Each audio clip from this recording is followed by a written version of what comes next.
دو صورتیں ایسی ہیں جو نبی علیہ السلام بغیر پڑھے نہیں سویا کرتے تھے. ایک کا نام میں بتاتا ہوں، دوسری کا آپ بتائیں. پہلی تو الف لام میم سجدہ 21ویں سپارے کی صورت ہے، اور دوسری سورہ ملک.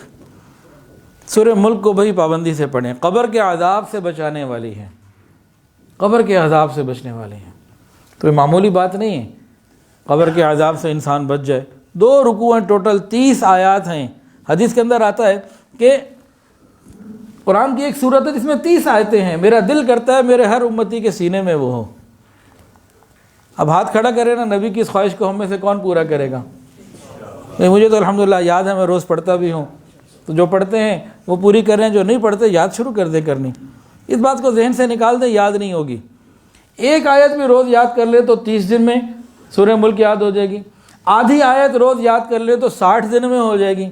یہ نکال دیں کہ دماغ سے کہ ہو نہیں سکتی، ہو جائے گی. ہمت کریں، فکر کریں. عذاب قبر سے بچاؤ. جس دن قبر میں جائیں گے قیامت کی صبح تک قبر میں ہی رہنا ہے. ایک اور عمل، استغفار، معافی مانگنا اللہ سے. ایک استغفار میں بتا دیتا ہوں. رات کو سوتے وقت حدیث میں آتا ہے اس نے 3 دفعہ وہ کر لیا، سارے گناہ اللہ معاف فرما دیتے ہیں. استغفر اللہ الذی لا الہ الا هو الحی القیوم واتوب الیہ 3 مرتبہ کرنا ہے. کتنے مزیدار بات. اگر کوئی بندہ بہت زیادہ ورک لوڈ ہے اس کے پاس، سارا دن کام اور کام، بہت محنت کرتا ہے، رات کو تھکا ہوا ہے، اگلے دن پھر اسی طرح ہارڈ ورکنگ میں اس نے گزارنی ہے، یہ کیا کرے؟ تسبیحات فاطمہ 33 مرتبہ سبحان اللہ، 33 مرتبہ الحمدللہ، 34 مرتبہ اللہ اکبر. یہ رات کو سوتے ہوئے پڑھ لے، صبح کی بھی تھکن، اگلے دن کے لیے بھی فریش، اور پچھلی بھی معاملات اس کے آسان ہو جائیں گے. تو روحانی قوت کو اپنے ساتھ لیں، پھر دیکھیں اللہ کیسی مدد فرماتے ہیں.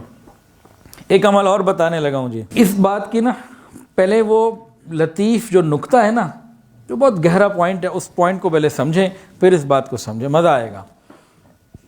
درود شریف کا ایک خاص بلکہ خاص الخاص فائدہ، درود شریف پڑھنے کا ایک خاص الخاص فائدہ سمجھ لیجئے. حضور پاک صلی اللہ علیہ وسلم مکارم اخلاق کی تعلیم دینے کے لیے آئے، اور سب سے زیادہ اخلاق آپ کے ہیں قرآن کے اندر آتا ہے وَإِنَّكَ لَعَلَىٰ خُلُقٍ عَظِيمٍ. مکارم اخلاق میں ہے ہدیہ کوئی دے تو اس کو بدلہ دو، احسان کا بدلہ دینا یہ مکارم اخلاق میں سے ہے.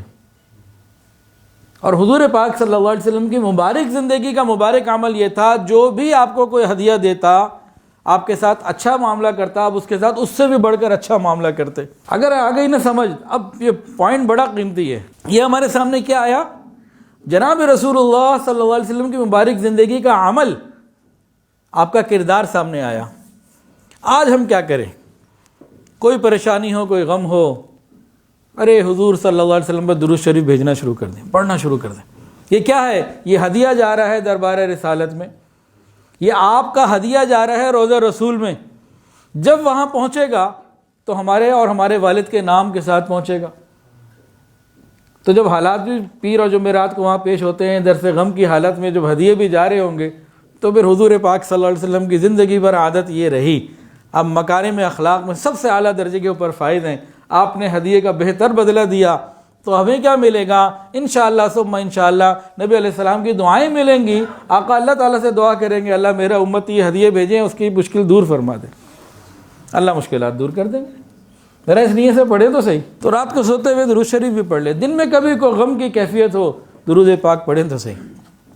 پھر دیکھیں کیسے اللہ تعالیٰ کی طرف سے مہربانیاں ہوتی ہیں. ویڈیو کے نیچے سبسکرائب کے بٹن پہ کلک کریں، بیل کے آئیکن پہ کلک کیجئے تاکہ ہر نئی ویڈیو کی نوٹیفیکیشن آپ کو مل جائے.